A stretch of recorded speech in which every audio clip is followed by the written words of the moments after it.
ഉയർത്തെഴുന്നേറ്റ കർത്താവ്, കൂടെ നടക്കുന്നവൻ, the risen lord, the co traveller.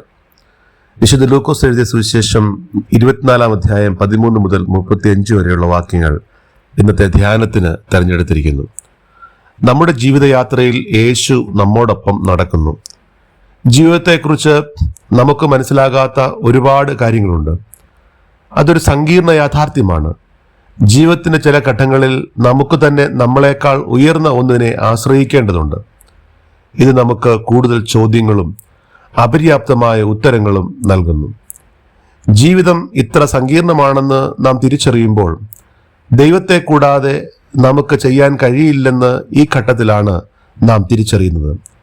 അതിനാൽ ജീവിതമെന്ന് വിളിക്കുന്ന ഈ യാത്രയിൽ യേശുവിനോടൊപ്പം നടക്കാനും ജീവിതത്തിൻ്റെ നിഗൂഢമായ രഹസ്യങ്ങൾ ഇല്ലാതാക്കാനും നാം നമ്മെ തന്നെ അനുവദിക്കേണ്ടതുണ്ട്.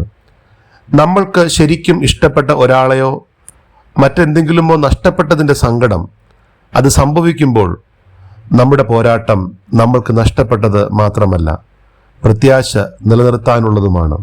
എമ്മോസിലേക്ക് പോകുന്ന ശിഷ്യന്മാരുടെ യാത്രയാണ് ഈ വേദഭാഗത്ത് പ്രതിപാദിക്കുന്നത്.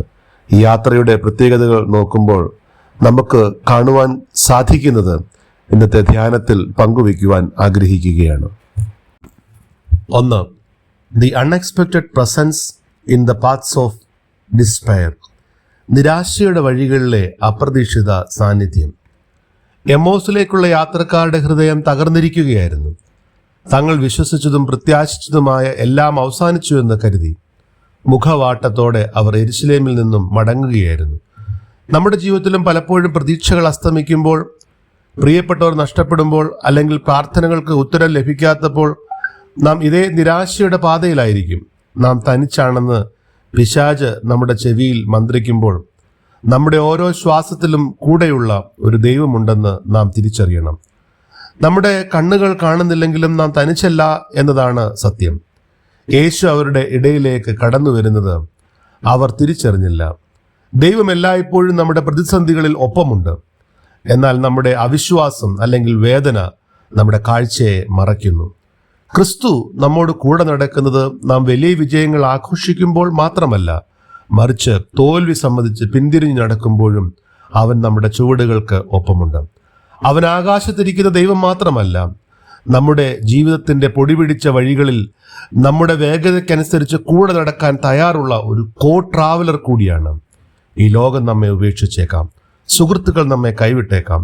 എന്നാൽ എമ്മോസ് പാതയിലെ ആ അന്യനെ പോലെ യേശു ഇന്നും നമ്മുടെ അരികിലുണ്ട്. നാം എമ്മോസിലേക്ക് മടങ്ങുകയാണോ അതോ തോൽവി സമ്മതിച്ച് പിന്മാറുകയാണോ? ഓർക്കുക, അവിടെയും യേശു നമ്മുടെ അരികിലുണ്ട്. അവൻ ചോദിക്കുന്നത്, എന്താണ് നമ്മുടെ ഹൃദയത്തെ ഇത്രമാത്രം വേദനിപ്പിക്കുന്നത്?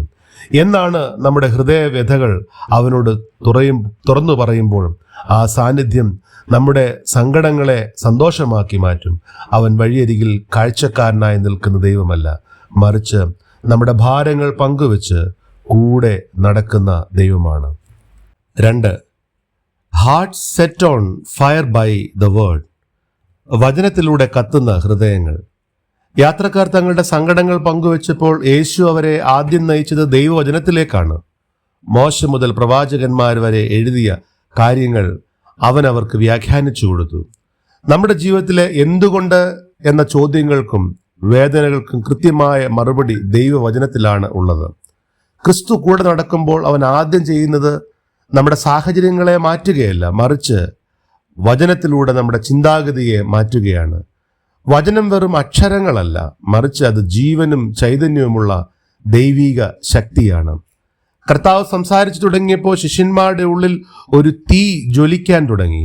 വചനത്തിന് മാത്രമേ തണുത്തുറഞ്ഞ ഹൃദയങ്ങളെ ചൂടുപിടിപ്പിക്കാനും നിരാശയുടെ അന്ധകാരത്തെ മാറ്റാനും കഴിയുകയുള്ളൂ. കുരിശ് ഒരു പരാജയമല്ലെന്നും അത് വലിയൊരു വിജയത്തിലേക്കുള്ള ദൈവഹിതമായിരുന്നുവെന്നും വചനം അവർക്ക് വെളിപ്പെടുത്തി കൊടുത്തു. നമ്മുടെ ജീവിതത്തിലെ കഷ്ടാനുഭവങ്ങൾക്കും ഒരർത്ഥമുണ്ടെന്ന് വചനം നമ്മെ പഠിപ്പിക്കുന്നു. ക്രിസ്തുവിനെ നമ്മുടെ ബുദ്ധി കൊണ്ട് വിശകലനം ചെയ്യുന്നതിനേക്കാൾ ഉപരിയായി വചനത്തിലൂടെ അവനെ അനുഭവിച്ചറിയാനാണ് നാം ശ്രമിക്കേണ്ടത്. അവൻ വചനം വ്യാഖ്യാനിക്കുമ്പോൾ നമ്മുടെ ഉള്ളം ജ്വലിച്ചില്ലയോ എന്ന ശിഷ്യന്മാരുടെ അനുഭവം ഇന്ന് നമ്മുടെ ജീവിതത്തിലും ഉണ്ടാകണം. ആധ്യാത്മിക ജീവിതത്തിൽ വചനം കേൾക്കുമ്പോൾ നമ്മുടെ ഉള്ളിൽ ഒരു വിപ്ലവം സൃഷ്ടിക്കപ്പെടണം. നിസ്സംഗത മാറി പ്രത്യാശയുടെ ജ്വാല ഉയരണം. നമ്മുടെ ഹൃദയത്തിൽ ഇന്ന് നിരാശയുടെ ഇരട്ടാണെങ്കിൽ കർത്താവിന്റെ വചനം കേൾക്കുക. കൂടെ നടക്കുന്നത് ആരാണെന്ന് പൂർണ്ണമായി തിരിച്ചറിയുന്നതിന് മുമ്പേ ആ വാക്കുകൾ നമ്മുടെ ഭയത്തെ മാറ്റുകയും നമുക്ക് പുതിയൊരു കാഴ്ചപ്പാട് നൽകുകയും ചെയ്യും. വചനമെന്നും നമ്മുടെ പാതയ്ക്ക് വിളക്കും, കാലുകൾക്ക് പ്രകാശവും ആണ്. 3. The revelation in breaking bread and the journey back. അപ്പം നുറുക്കലിലെ വെളിപ്പെടലും മടക്ക യാത്രയും. സന്ധ്യയായപ്പോൾ അവർ യേശുവിനെ തങ്ങളോടൊപ്പം താമസിക്കാൻ നിർബന്ധിച്ചു. യേശു അവരോടൊപ്പം മേശയ്ക്ക് അരികിലിരുന്നപ്പോൾ അപ്പമെടുത്ത് വാഴ്ത്തി നുറുക്കി അവർക്ക് നൽകി.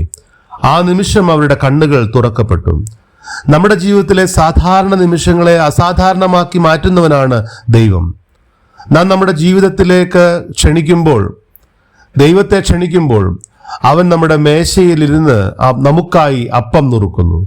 അവിടെയാണ് യഥാർത്ഥ വെളിപ്പെടൽ, റെവലേഷൻ ഉണ്ടാകുന്നത്. ക്രൂശിക്കപ്പെട്ടവനും ഉയർത്തെഴുന്നേറ്റവനുമായ കർത്താവിനെ അവർ തിരിച്ചറിഞ്ഞു. കൂട്ടായ്മയിലും ഫെലോഷിപ്പിലും പങ്കുവയ്ക്കലിലുമാണ് ദൈവം തന്നെ ഇന്നും വെളിപ്പെടുന്നത്. യേശു അപ്രത്യക്ഷനായെങ്കിലും ആ അനുഭവം അവരെ നിശബ്ദരാക്കിയില്ല. കർത്താവിനെ തിരിച്ചറിഞ്ഞ ഉടൻ ആ രാത്രിയിൽ തന്നെ അവർ ജെറുസലേമിലേക്ക് മടങ്ങിപ്പോയി. മടുപ്പോ നിരാശയോ ഭയമോ അവരെ തടഞ്ഞില്ല.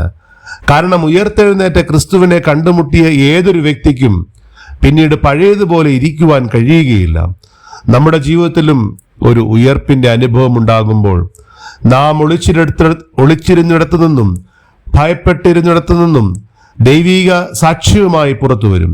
നിരാശയോടെ എമ്മോസിലേക്ക് വന്നവർ പ്രത്യാശയുടെ സന്ദേശവാഹകരായി മാറിയ ചിത്രമാണ് നമുക്കിവിടെ കാണാൻ കഴിയുന്നത്. ഇന്ന് നാം ഒരു മടക്കയാത്രയ്ക്ക് തയ്യാറാണോ? ജീവിതത്തിന്റെ സന്ധ്യകളിൽ ഇരുട്ട് പടരുമ്പോൾ കർത്താവെ ഞങ്ങളോടൊപ്പം വസിക്കണമേ എന്ന് നമുക്ക് പ്രാർത്ഥിക്കാം. അവൻ നമ്മുടെ കൂടെ വസിക്കുകയും നമ്മുടെ ആധ്യാത്മിക കണ്ണുകളെ തുറക്കുകയും ചെയ്യും. നിരാശയുടെ എമ്മോസിൽ നിന്നും സാക്ഷ്യത്തിന്റെ യെരൂശലേമിലേക്ക് നാം കടന്നു പോകണം. ആ വലിയ സന്തോഷവുമായി നാം ലോകത്തിലേക്ക് ഇറങ്ങിച്ചെല്ലണം. നമ്മുടെ കർത്താവ് ഉയർത്തെഴുന്നേറ്റു. അവൻ ഇന്നും നമ്മുടെ വഴിയിലെ വെളിച്ചമായി കൂടെയുണ്ട്. ദൈവത്തിന് അസാധ്യമായി ഒന്നുമില്ല. അവൻ നമ്മുടെ കൂടെ നടക്കുന്നു എന്ന വലിയ സത്യം നമുക്ക് ഓരോരുത്തർക്കും ബലം നൽകണം. അതായിരിക്കണം നമ്മുടെ പ്രത്യാശ. പ്രിയരെ, നമ്മുടെ ജീവിതയാത്ര ഏതവസ്ഥയിലാണെങ്കിലും ഓർക്കുക, നമ്മളോടൊപ്പം കൂടെ നടക്കുന്ന ഒരു സഹയാത്രികനുണ്ട്. അവൻ നമ്മുടെ കണ്ണുനീർ കാണുന്നു, നമ്മുടെ ഹൃദയമിടിപ്പുകൾ അറിയുന്നു. വചനത്തിലൂടെയും കൂട്ടായ്മയിലൂടെയും അവനെ അനുഭവിച്ചറിയുക. ആ പ്രത്യാശയുമായി നമുക്ക് മുൻപോട്ട് പോകാം. ദൈവം നമ്മേവരെയും സമൃദ്ധമായി അനുഗ്രഹിക്കട്ടെ. ആമേൻ.